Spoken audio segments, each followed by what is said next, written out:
நமஸ்காரம். 1000 நாமங்கள் 1000 கதைகள் 218வது திருநாமம் வாசஸ்பதியே நமக.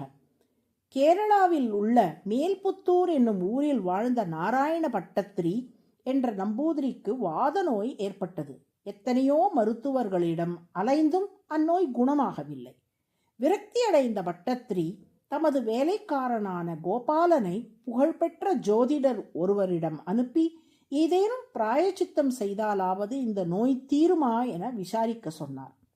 பட்டத்திரியின் ஜாதகத்தோடு ஜோதிடரிடம் சென்ற கோபாலன் சிறிது நேரத்திலேயே அலறி அடித்துக்கொண்டு வீட்டுக்கு ஓடி வந்தான். ஐயா, குருவாயூரப்பன் கோவிலில் நீங்கள் மீனை நாவில் தொட்டுக்கொண்டு பாடினால் உங்களது வாத நோய் தீரும் என்கிறார் அந்த ஜோதிடர். புனிதமான க்ஷேத்திரமாகிய குருவாயூரில் இத்தகைய அசுத்தமான காரியத்தை செய்யலாமா? இப்படிப்பட்ட பரிகாரத்தை அவர் சொல்வார் என்று தெரிந்திருந்தால் அவரிடம் நான் சென்றிருக்கவே மாட்டேன் என்று சொன்னான் கோபாலன். கோபாலா, ஜோதிடர் சொன்னதன் பொருளை நீ சரியாக புரிந்து கொள்ளவில்லை. மீனை தொட்டு பாடு என்றால் நாவில் மீனை மென்று கொண்டே பாட வேண்டும் என்று பொருள் அல்ல.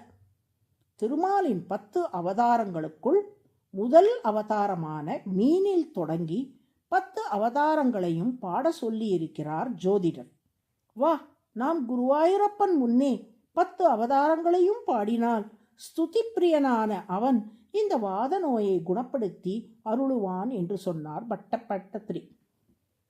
வாத நோயால் நடக்க முடியாமல் முடங்கி கிடந்த பட்டத்திரியை 10-15 பேர் பல்லக்கில் தூக்கி வைத்து கொண்டு குருவாயூருக்கு அழைத்து சென்றார்கள்.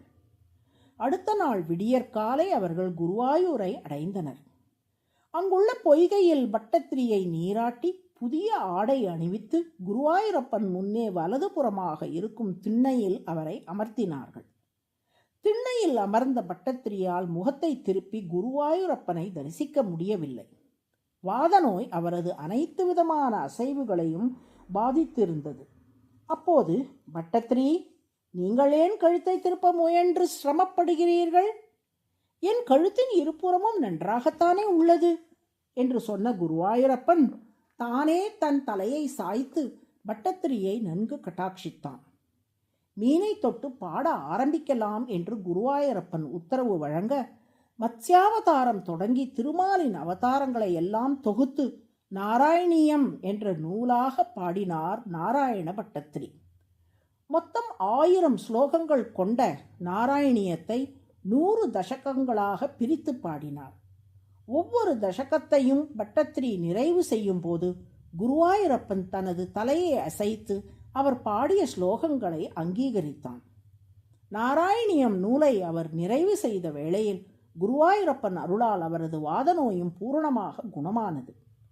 நோய் குணமான பின் தனக்கு இந்த நல்ல உபாயத்தை காட்டிய ஜோதிடரிடம் சென்று நன்றி தெரிவித்தார் நாராயண பட்டத்திரி. ஜோதிடரே, குருவாயூரப்பனாக இங்கே கோவில் கொண்டிருப்பவன் கிருஷ்ணன் அல்லவா? அவ்வாறு இருக்க கிருஷ்ணாவதாரத்தை மட்டும் பாடு என்று சொல்லாமல் மத்ஸ்யாவதாரம் தொட்டு அனைத்து அவதாரங்களையும் தாங்கள் பாட சொன்னதற்கான காரணம் என்ன என்று வினவினார். அதற்கு ஜோதிடர், மீனாய் அவதரித்த திருமால் யாராலும் உபதேசிக்க இயலாத வேத ரகசியங்களையெல்லாம் உள்ளடக்கிய மத்ஸ்ய புராணத்தை சத்யவிரதருக்கும் பிரம்மதேவருக்கும் சப்த ரிஷிகளுக்கும் உபதேசம் செய்தார். இத்தகைய வாக்கு வன்மை மிக்கவராக மத்ஸ்யமூர்த்தி திகழ்வதால் அவர் வாசஸ்பதி, வாக்குக்கு அதிபதி என்று அழைக்கப்படுகிறார். 1000 ஸ்லோகங்களை நீங்கள் இயற்ற வேண்டுமென்றால் அது வாசஸ்பதியான மத்ஸ்யமூர்த்தியின் அருள் இருந்தால் மட்டுமே முடியும். அதனால்தான் மீனை நாவில் தொட்டுக்கொண்டு பாடும்படி உங்களுக்கு அறிவுறுத்தினேன் என்றார் ஜோதிடர்.